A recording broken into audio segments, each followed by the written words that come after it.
Hey guys, welcome back to the warehouse. In today's video, we're going to talk about some things that can really kill your eBay business. But before we get into that, I want to show you some changes that are happening in our warehouse because things are continuously changing around here and we want to keep you guys updated. And I think sharing these changes also fits right into this video because there's a lot of points along here about changing, building processes, having things in place. And these changes that we've just recently made are definitely going to challenge us going forward. So I think one of the biggest changes that we've made lately is hiring a VA. So what we're actually doing with a lot of our clothing listings now is either Jazzy or our photographer will take the photos and then we're shipping all that information over to our VA to start listing. And the reason we're doing that is because we want to start upping our listings again so that we can continue to get out there and source more regularly without us having to be in the warehouse so often. So the process with this is essentially we'll take the photos or our photographer will take the photos and then they end up in boxes and then the photos go into a Dropbox. Then the VA uploads all the photos, drafts all the listings based on the photos, and then we just go in, check the pricing, all the item specifics, and just make sure that we're happy with the way that listing is looking and send it live. So that's definitely been a big change in our business recently, and that has required us to put in a lot of processes in place. So I want to talk a little bit about some of the things I think people miss when they're starting out building an eBay store that can really kill your eBay. So while we're talking about stock, let's talk about stock management, because I feel like this is one of the biggest things that gets new resellers stuck, is that you go out there and you buy way too much stuff at the start. You overinvest in stock for your eBay business. You haven't even worked out how you're going to sell the stuff. You're just watching every YouTube video that you can find and buying everything you possibly think is going to sell. And we've done it too. It's not easy when you first start out to work out what is actually selling. You need to do your research. You need to get on eBay. You need to look at sold comps.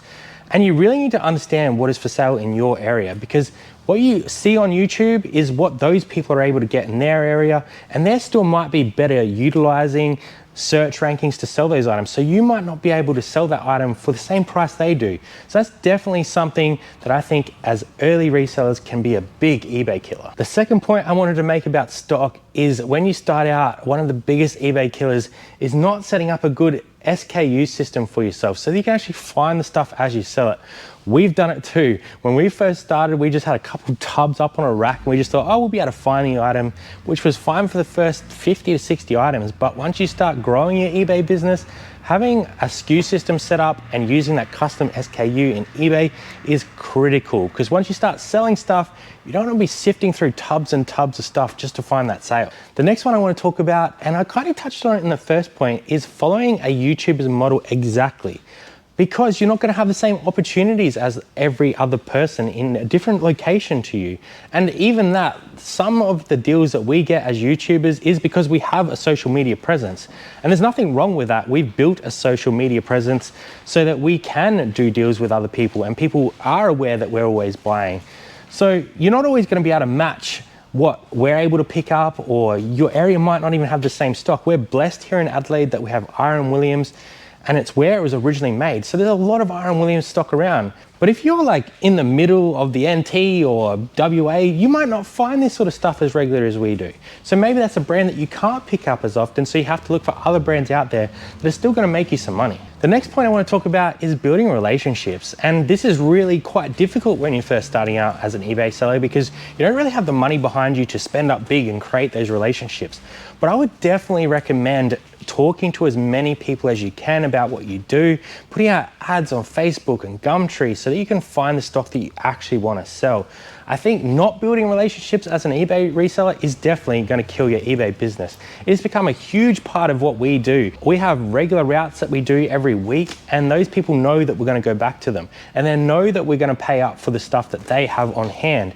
So they often put stuff aside for us. Not only that, but we've built relationships with some bigger companies that allow us to get large quantities of stock all in one place, rather than having to jump between 7, 8, 9, 10 different op shops all in one day.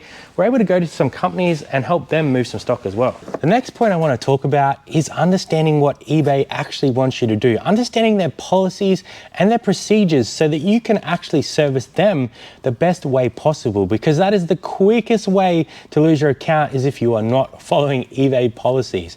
They are very strict in making sure that people are using their platform correctly. And if you start using their platform incorrectly, it does not take them very long at all to remove your account completely. And that goes for things like Veros. Having too many INADs will drop you down in your service metrics. Understanding how and what you're going to ship in and including that information in your listing correctly. And trying to service your customers as best as possible. Because if you start racking up those negatives, it's definitely going to impact your account. There is a lot of eBay policies and not all of them are going to be relevant to the way you sell. But I think it is important to understand, at least at a base level, in the categories that you're selling, what you can and what you can't sell, the ways to ship items correctly, and the ways to deal with customers in the best way possible. Not only that, but understanding eBay policy can sometimes get you around those sticky situations with a customer, and you might actually be able to save your account from getting any of those sort of defects if you understand policy correctly. The next point I want to talk about is being slack. It is so easy to just throw your feet up on a desk and just not do the work that you need to do to get eBay done. I think it's really important to set goals when it comes to eBay, understand why you're setting those goals as well. It's great to have an understanding of what you need to do to get where you want. But if you just throw a random goal up and not understand what that goal means, you're not really going to achieve anything. You might hit that goal and then look at your numbers and go, actually, I'm not making any money. So don't be slack. Understand what you need to do to get what you want out of eBay done. That also flows into this point, and that's knowing your numbers. It is so easy to just smash through eBay and not really think about what the bottom line is looking like. And I've seen this ruin many eBay sellers in the past where they just go gung-ho. They've spent all the money on the stock's still sitting on the shelf, and they think they're making money, and then they get to the end of the month and there's no money left in the account. So we actually set up a little bit of a tracking board, so we monitor every week and every month so that we know if we're hitting our targets or not. And then not only that, but understanding our bottom line and profit that we're actually getting out of that. So we know we're currently tracking about a 30% net profit in pocket after all our expenses. So all of these numbers might look like just random numbers on a board, but there's a reason that we have these numbers in place. So understanding this information is crucial to growing your eBay business. I know as we started out, we really didn't have any idea what we were doing, or just reinvesting our money back in because we didn't need to draw a wage. But if you want to take this eBay reselling business to either be a bit of a side hustle where you get a couple $100 a week, or even a full-time job long term, you need to understand these numbers inside and out so you can make sure ends are meeting. And to just add to that, we actually did a discussion with Ethan last week live on our membership group. If you're a reseller and you're running a reselling business, you are running a business. It is no different to an accounting business. It's no different to a cafe. It's no different to a brick and mortar retail seller. You're running a business, and therefore treat it like a business, think like a business, track things like a business, and then you're actually gonna succeed like a business. If you want to get access to an edited version of that, I'm going to leave a link in the description right below, because there was over an hour of awesome conversation talking to Ethan, an accountant that actually understands all this information in that show, and you can get access to it for free without being a part of our membership group. So sign up below. And I think more importantly to understanding your numbers, the biggest eBay killer of them all is not even knowing your numbers, because there is so much that goes in behind the scenes of eBay. You got to pay your fees, you got to pay your shipping, you've got to pay your bills, like an overhead of this warehouse, wages, whether that's yourself or other people. So this all just fits into understanding your numbers and knowing them back to front, because it's one thing to have all that information, but if you don't understand them at all, there's no point even tracking them. The last thing I want to talk about is having those processes in place. And I know I kind of touched on this a little bit right at the start when I was talking about our changes in our business, but I wanted to show you some more examples. So what I've got here is actually our stock for our photographer that we've recently taken on board. At the moment, they're currently doing about 30 to 50 items a week for us, and we're hoping to ratchet that up as we get better. But the way we're actually managing this at the moment is we will send them a box of stock, and then also 2 SKU boxes so that they can SKU into our bags straight from this stuff here right into a skewed box, and then when it comes back into the warehouse, we can actually put it straight on the shelf, knowing that all the photos have gone to our VA. So that process for us is a good indication of what we are trying to work towards for our future, so we can spend more time on the business rather than in the business.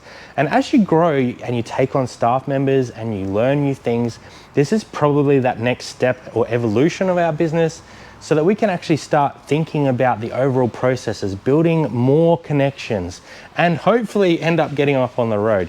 So I want to thank you for being here today. We will be doing a Trash to Travel update next week, and hopefully we'll get to travel some more kilometers on that scratch mat. So I hope you've got some information out of today of things that will kill your eBay business so that you can avoid them going forward. I know some of these things we've had trouble with in the past, and I think it's just really important to share the ups and the downs of eBay, because it's not always big wins. But I do want to thank you for being here, and we'll see you next time on Tour de Thrifters. Bye for now.